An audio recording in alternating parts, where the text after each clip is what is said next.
Sisikapin ng lalaki na makuha ang matamis na oo, pag-ibig ng babae sa pamamagitan ng pagtutok ng instrumentong pangmusika at hindi sa pagsasalita. Balita. Ito ang huling bahagi na kung saan ay maaaring atasan ang lalaki na umakyat at sumalo sa kanya sa panghanan. Palatandaan ng pagtanggap kung kaya naman ay hayaang manatili na lang sa ibaba na tanda ng pagtatanggi. Ngayon, kumako naman tayo sa mga kaugalian at paniniwala. Basahin na lahat. Kaugalian sa pag-aasawa. Kasunduan sa pag-aasawa. Ang mga magulang ay nakikipagsunod para sa paglagay sa tahimik ng kanilang anak. Panunuyo. Ginagawa ito ang kasunduan sa pag-aasawa.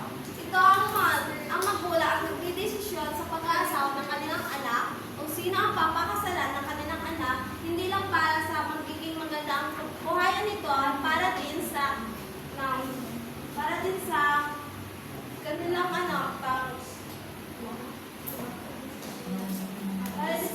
katahimikan ng kanilang pamilya. Panunuyo. Ginagawa ito sa pangkasal na kung saan ang lalaki ay nagkakaloob ng paglilingkod sa kanyang pamilya. Isang tulad din ng panliligaw kung saan pinapakita ng lalaki ang kanyang pagmamahal at seryoso ng intensyon sa babae.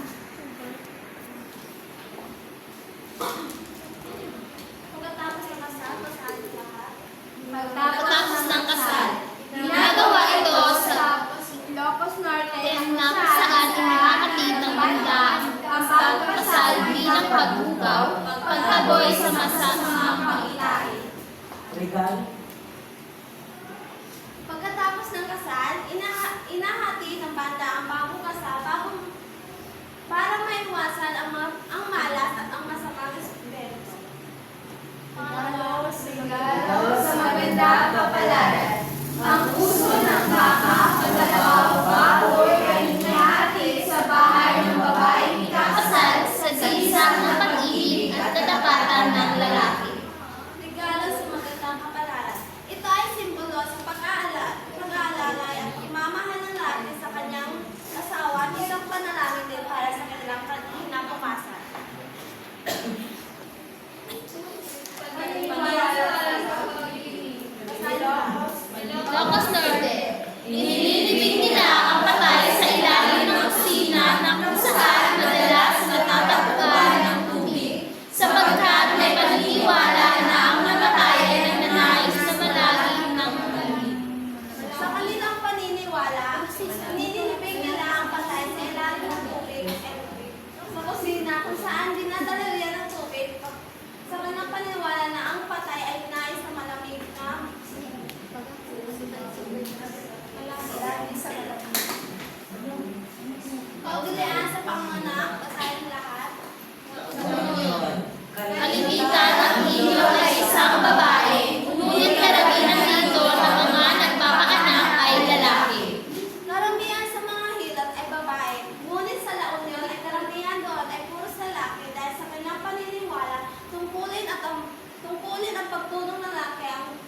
Pangasinan. Binibigyan ng dilaw na itlog ang bagay ng mga anak na naniniwala mapapagalas ito ang paglabas ng bata. Binibigyan ng mga ilot ang mga anak ng itlog para mapabilis ang paglabas ng bata. Ayon din sa aking pananaliksik, ang dilaw na itlog ang pinapainom sa mga anak. Hilaw, hilaw. Dilaw. Hilaw, ma'am. Tapos anong yellow sa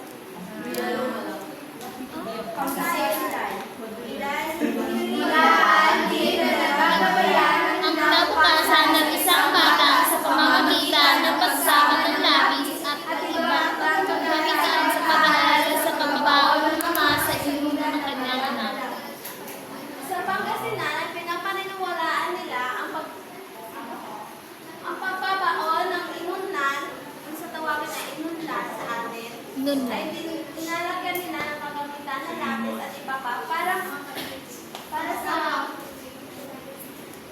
sa kinabukasan ng kanilang anak at sa kanilang pag-aaral. Salamat.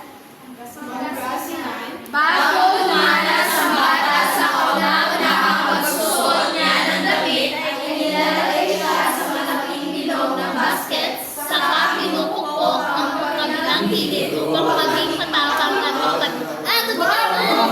Sabi na!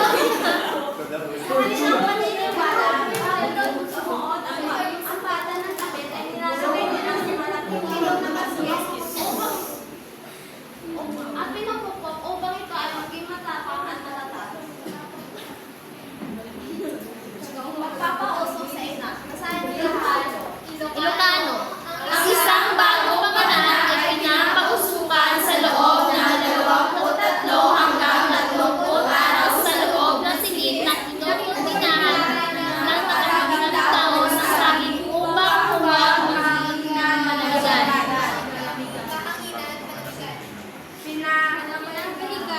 Sa isang papas na amununan ay bahagyang nakaangat ng kalahating metro sa paa. Sa tabi niya, ang malaking tiyan ay ang kanyang tawagin ay dapugan. Sinisindihan ito buong araw at gabi upang maibalik sa normal ang sinupunan. Sa Ilocano naman, ang kanilang paniniwala, ang bagong panganak ay pinausukan sa loob ng langkong sa silid ng patinahan ng makaraming tao na saging upang huwag mga sa atin ay tinatawag ito incubator kasi dati wala pang incubator kaya yun ang kanilang paraan upang mapainitan ng kanilang anak ng yung bagong panganak. Paulaan sa pagbibinyag. Ang kaya sa pintuan. Tulad ng mga Tagalog, naniniwala sila na pagkatapos ng seremonya ay itatakbo ng ninong ulila sa pintuan ng simbahan sa paniniwala ang unang makakarating ay magiging malusog, mayaman at hahaba ang buhay. Sa kanilang paniniwala, ang unang makakarating sa pintuan ng simbahan ay magiging malusog ang mayaman at mahaba ang buhay.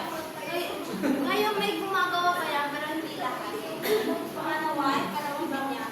Ikalawang binyag. Ito ay tinatawag ng mga Ilocano na sirok o lato sa ilalim ng plato sa paniniwala na kapagliligtas sa kamatayan ng sasiting bata. Sa kanilang paniniwala, inalagay nila sa ilalim ng plato ang bata, sa ilalim ng plato ang bata upang kapag ito ay sakit, upang ito ay may kaligtas ng kamatayan. Sa Itis, Pangasinan. Ang mga kapitbahay ay nag-iisip ng pangalan, bawat isa ay papadyak sa